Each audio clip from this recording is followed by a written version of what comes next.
Add nightmare. Once you go into hell difficulty, it starts getting really hard. And then you beat that, and you thought that was hard, and then you get to Inferno, and you just have a whole new set of challenges. That first rare monster pack is basically going to own you. You really have to watch your defensive stats. And at the same time, you're trying to build up your magic find, and it's hard because you have to. It's a fine balance. You're going to really need to use your gems and your enchants to really boost up your defense just to survive and not get one-shotted. Sometimes just the AoE damage will almost kill you instantly. The whole thing is about surviving. You're not going to do any good to anybody dead. When you just rush into a boss in Nightmare and above, they will kill you so quick. Man, the biggest drop I want is gold. We spent so much money on repairs. A group of us probably spent a good hour wiping on a single boss. But you really got to play as a team in the later difficulties. The way the game's tuned right now, people have no idea what they're getting themselves into. People of the world, you've played this much of normal, which is this much of farming level. When you get to Nightmare and Hell and Inferno, you will get your asses kicked, we promise.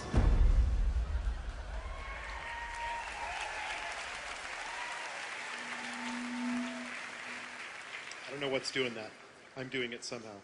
Power of my mind, I guess. So higher difficulties, what are those all about? What are we going to do there? How are they going to be different than the normal difficulty?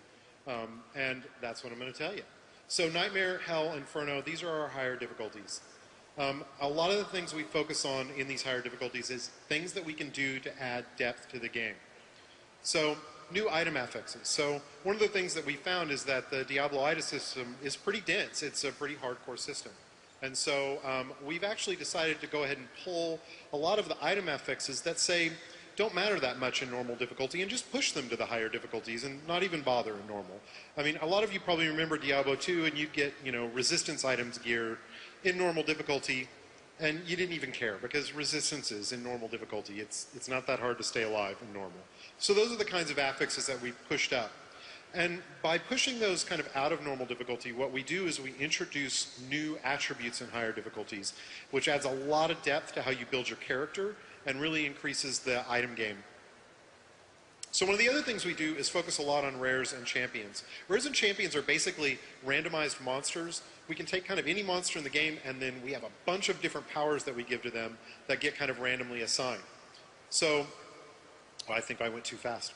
So rares and champions early in the game, they've got kind of 2 powers in normal difficulty. In Nightmare, they can get up to 3 powers, and in Hell and Inferno, they can get up to 4 powers. And we also have a whole bunch of powers that don't even start showing up till you get past normal difficulty. And a lot of these powers really introduce new mechanics. So, and this is probably the best example when people ask us how much have you really built the game for the higher difficulties. 70% of the items in the game don't even show up until past normal difficulty. So these are some examples of just some of the high-end gear that you can get in some of the higher difficulties. So Inferno, this is our new difficulty that we announced a few months back. It's basically a maximum level difficulty. Once you reach maximum level, you can go to Inferno, and it's meant to be content that's always challenging, that you can never truly out-level. So we get this question all the time, can I solo Inferno? And the answer is yes, you can solo Inferno. And the reason for that is that we've always viewed Diablo as a cooperative game for fun. We don't require you to do cooperative play to get into the content. And I'll get into why in a little bit. We're also doing multiple tiers of items in Inferno. So tiers is really kind of a term that's not typically used with Diablo games, but it's more of a WoW term, but it's kind of an easy kind of transfer of ideas. Essentially, there's multiple tiers of items that appear in Inferno that are increasingly more rare. So the idea is once you get into Inferno, that first tier of new items you'll start seeing more regularly, but that second and final tier are much, much harder to get. And so it really increases the depth of the item game at that level. So, and rares and champions are really going to be the best loot in the game. And one of the things that we're trying to avoid in Diablo 3 is boss runs were fun in Diablo 2, but they got monotonous after a while. So we're really trying to find ways to get you to focus on randomized content as the way to get the best loot. And this is going to be an ongoing problem, something we're going to continue to look at even after Diablo 3 ships, because we do think that there's going to be some optimal paths within the game, but those are things that we want to fix so that it's really fun to kind of go and do a broad array of content to get the best loot. So, and then your kind of excess loot and gold, it's all going to get funneled back into crafting and item enhancing, which we talked about earlier. So, and crazy builds. So this is one of the big things that we want people to do, not just throughout the game, but definitely in Inferno. I'm going to talk about that a little bit. What does crazy builds mean?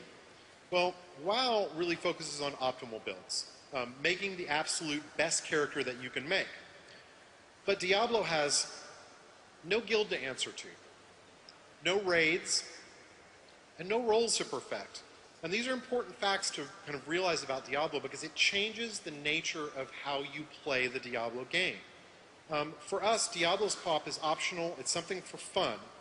And our point here is that when people talk to us, they talk to us all the time and they'll say, I did the math, and it seems like if you take this ability with a two-hander, that's like the best combination. If you ever take that ability, you're always going to take a two-hander forever. And we say, well, yeah, probably, but if you take this other ability, you'll dual wield, and that's okay. Both builds are viable. And so a lot of the times people will talk to us about optimal builds, and we'll turn around and say, yeah, there might be some optimal builds, but we're really interested in all the viable builds that are out there. So here's an example. People ask all the time, can you make a petless witch doctor? And absolutely you can make a petless witch doctor. Here's a petless witch doctor. I think this is hell difficulty, like late. Essentially, Witch Doctor uses a series of high defense attributes as well as Grasp of the Dead and Spirit Walk. These are really defensive abilities to be able to make a build that just doesn't need to use pets. This is kind of an unusual build for a Witch Doctor, but it's completely viable. So here's my favorite, Melee Wizard. I like to hit things. It's a personal flaw or strength, depending on your view on hitting things. The wizard basically can do this by using a lot of kind of up-close AoE abilities, some really strong defensive abilities like Diamond Skin, to essentially make a character that can be up-close and personal. And that's, again, not a common build for a wizard, but a viable one. So why? Why viable over optimal? Why are we even talking about this? So Diablo has tons and tons of customization. We did the math on the new skill systems with the combination of passives and runes. And we threw a crazy number out a few years back of like 69 billion. We're really more in the area of 2.8 trillion. Trillion? Trillion. Yeah. Trillion builds. So that's a lot of builds. And why? Why so many builds? Because customization is self-expression. And if you have to build a character to be perfectly optimized, that's not really going to allow you to customize that character. So our job is to make sure that, while there might be some best builds, there's tons and tons of viable ones. It's totally okay for there to be best builds. It's totally okay for someone to go, you know what, I made this barbarian and he's got like 0.5% more damage than any other build you can possibly make. And you know what, there's nothing wrong with that. Unless that number becomes, oh, this barbarian's like 50% more powerful. So if we can get enough builds into that range of these are all viable, they can play at the max level, it means you can play the character you want to play at max level and not be beholden to anyone. So what we say is go out, have fun, be free, and make the Diablo character you want to make.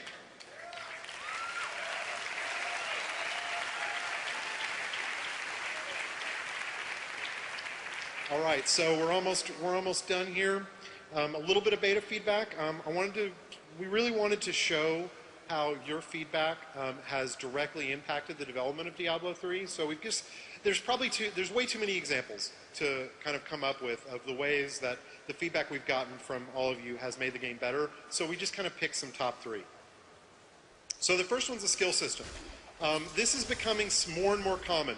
Watching people play basically while their skill system UI is sitting open. And why? Because we let them swap out whenever they want. And we thought that was cool because we wanted people to experiment with their builds, but what we didn't want was for people to literally actively in combat be switching skills in and out. It's just not a fun experience. We allow that in combat, and it's not fun.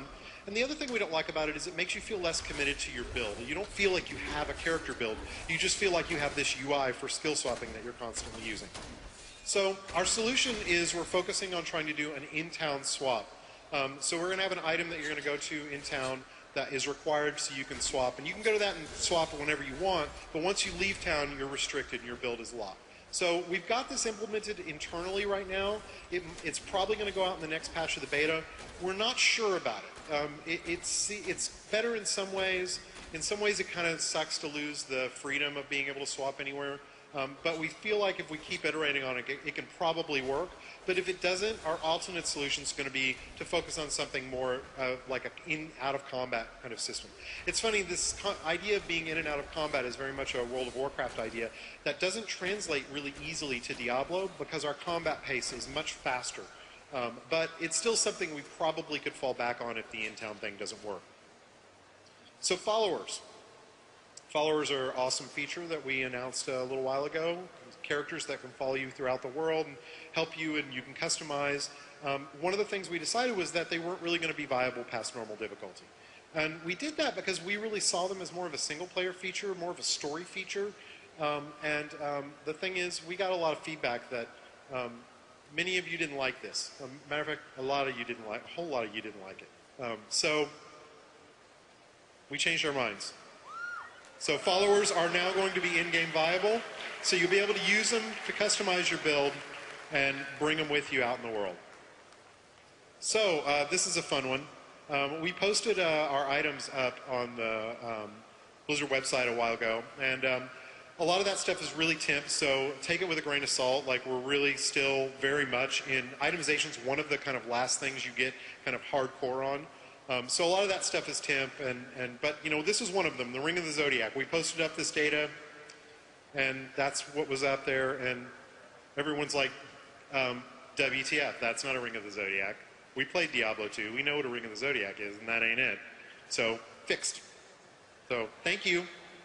We'll try and keep on anything we bring back. We'll be a little better about that. All right. So we don't have a lot of time for questions. I want to let you all know that tomorrow at 10 a.m. on the panels discussion stage, we have a lore panel. They're going to be showing some new environments and talking about a lot of new story stuff and some factions. So if you have a chance to go to it, I definitely recommend it. Also, at 11:30, we're going to be back on the main stage for a full hour of Q&A. So if you don't get your question asked today, please come back tomorrow at 11:30.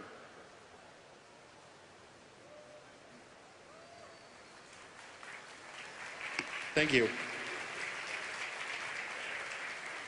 I don't know. Where are you going? Come back here. There you go. I think we only have time for one, is what the thing in my ear is telling me. So this gentleman stepped up. So Chad's the villain. He's the reason we can only have one question. No. My name is Jay. Here we go. Are the amount of free postings for cash items on the auction house going to be limited by a day-to-day basis, weekly or monthly? It's going to be weekly. We don't know exactly how many we're going to do, but it should be enough to be able to do a good amount every week, and then it'll refresh on a day that someone who is not me will choose. Thank you. All right, guys, I'm sorry. That's it. Thanks for coming out.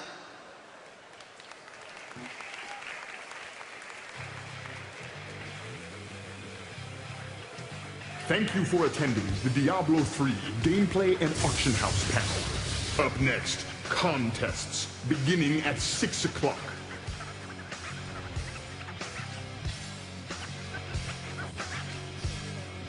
All right, that wraps up the